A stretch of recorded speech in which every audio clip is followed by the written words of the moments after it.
TC টুকুৰাজ চেনেলৰ পৰা আপোনালোকলৈ স্বাগতম জনাইছোঁ। আৰু সৰস্বতী পূজা আজি চং এটা দিছোঁ আপোনালোকৰ ওচৰলৈ, আপোনালোকে ভাল পাব আৰু আদৰি ল'ব বুলি আশা কৰিছোঁ।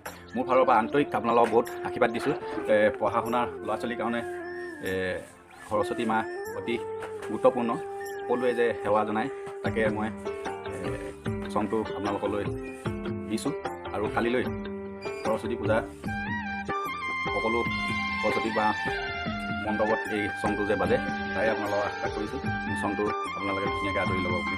আৰু মই আপোনালোকে টিচি টুকুৰাজ ব্লকৰ পৰা বহুত আশীৰ্বাদ দিছোঁ। আপোনালোকৰ পঢ়া শুনা ক্ষেত্ৰত আপোনালোকক ভাল হ'ব বুলি আশা কৰিছোঁ।